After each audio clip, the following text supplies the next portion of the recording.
اعوذ باللہ من الشیطان الرجیم، بسم اللہ الرحمن الرحیم۔ اسی سورہ کی ایک آیت چھوڑ کے، جو پچھلی ویڈیو میں ہم نے 2 آیات کی، اس میں سے ایک آیت چھوڑ کے اس سے اگلی آیت آج ہم پڑھیں گے۔ سورہ نمبر 38 آیت نمبر 7۔ ہم نے تو یہ بات پچھلے دین میں بھی نہیں سنی، کچھ نہیں، یہ تو صرف گھڑنت ہے۔ اچھا، جو پچھلی 2 آیات میں، پچھلی ویڈیو میں ہم نے جو 2 آیات پڑھی تھی، اگر آپ اس کو ریکال کریں تو اس میں بات یہ ہو رہی تھی کہ یہ تو بڑی تعجب کی بات ہے، بڑی عجیب سی بات ہے کہ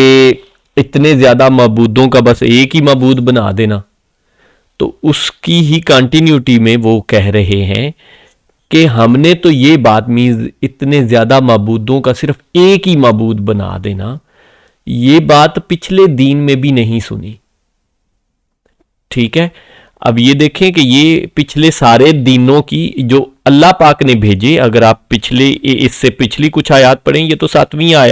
آیت ہے، اگر آپ سورہ سٹارٹ سے پڑھیں تو آپ کو آئیڈیا ہو جائے گا کہ اللہ پاک نے بات ایسے سٹارٹ کی ہے کہ ہم نے جتنے بھی قوموں کے یا امتوں کے پاس اپنے پیغمبر بھیجے ہیں تو انہوں نے ایسے جواب، یہ اب اوورال سارے ہی امتوں اور سارے ہی پیغمبروں کی بات ہو رہی ہے کہ ہم نے جتنے بھی پیغمبروں کے پاس، امتوں کے پاس اپنے پیغمبر بھیجے ہیں تو انہوں نے آگے سے ایسی باتیں ہی کی ہیں جو میں پچھلی کافی ساری ویڈیو میں آپ لوگوں کو بتا رہا ہوں کہ اللہ پاک ایک بیچ میں اسپیسیفک ایگزامپل بھی دیتے ہیں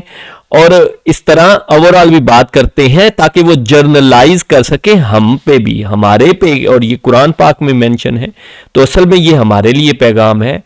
اور ہمارے لیے یہ ایک نصیحت ہے، نصیحت دینے کی اللہ پاک ہمیں نصیحت دے رہے ہیں قرآن پاک کے تھرو۔ تو وہ ساری امتوں کی بات ہو رہی ہے کہ ان کے پاس جب پیغمبر آتے تو وہ اس طرح کی باتیں کرتے، لیکن یہاں جو مین پوائنٹ سمجھنے والا وہ ہے کہ وہ لوگ کہتے ہیں، ان امتوں کے لوگ جو ہیں یا ان کے سردار جو ہیں وہ کہتے ہیں کہ پچھلے دین میں بھی ایسی بات نہیں سنی۔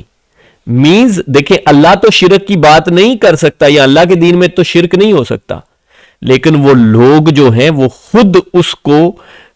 چینج کر دیتے ہیں، موڈیفائی کر دیتے ہیں اپنے نیک بندوں کے ساتھ اور ڈیفرنٹ معبود بنا دیتے ہیں۔ آپ خود، میں پہلے بھی اگزامپل دے چکا ہوں، لات، عزا اور منات کی جو 3 کعبہ میں بڑے بت تھے، سردار بت تھے،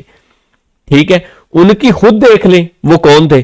وہ کوئی دیوتا نہیں تھے، ان کو پتہ ہے وہ اللہ کے نیک بندے تھے، بزرگ تھے، تو انہوں نے ان کے بت بنائے ہوئے تھے اور وہ ان کو کوئی ایک واحد اللہ یا مین اللہ یا تخلیق کرنے والا اللہ نہیں سمجھتے تھے، وہ یہی سمجھتے تھے کہ ایک وہی ہے تخلیق کرنے والا، لیکن یہ اس کے معاونین ہیں اور اس کی مدد کرنے والے ہیں، اس کے مختلف ذمہ داریاں کرنے والے ہیں، یا ان کے تھرو جانا ہے یا سفارش ہے۔ تو بات مقصد کرنے کا یہ ہے کہ اگر ان امتوں میں یہ ہوا تو اس امت میں بھی کیا ہماری سوسائٹی میں بھی ایسی چیزیں ہیں یا نہیں؟ ہم ویسے تو نہیں کہتے کہ ہم اللہ کے سوا کسی اور کو بھی مانتے ہیں، یا ایسا ہمارے پاس کنسیپٹ نہیں ہے۔ مینز کنسیپچولی ہم اس چیز کو بالکل ہی ایکسیپٹ نہیں کرتے، لیکن پریکٹیکلی کیا ہم یہی نہیں کر رہے؟ کیا ہم کہیں اور سے نہیں مانگتے؟ کیا ہم کسی اور کو معاون اور مددگار نہیں سمجھتے؟ کیا ہم کسی اور کے تھرو جانے کی بات نہیں کرتے؟ کیا ہم کسی اور کو داتا اور اس کے در کے سوالی اور اس کے محتاج اور اس کے یہ سب نہیں مانتے؟ مینز خود حضور پاک صلی اللہ علیہ وسلم کی بھی اگزامپل لے لیں اور بہت سارے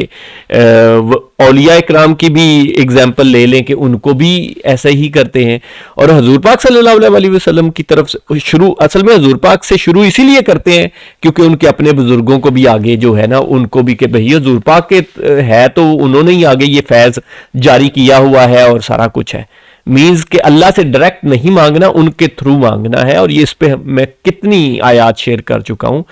کتنی ویڈیو ہیں، تو وہ آپ خود دیکھ لیں اور اس پہ خود غور و فکر کریں۔ اور آگے سے کیا کہہ رہے ہیں؟ کچھ نہیں، یہ تو صرف گھڑنت ہے، کہ مینز گھڑی ہوئی بات ہے۔ جزاک اللہ خیر۔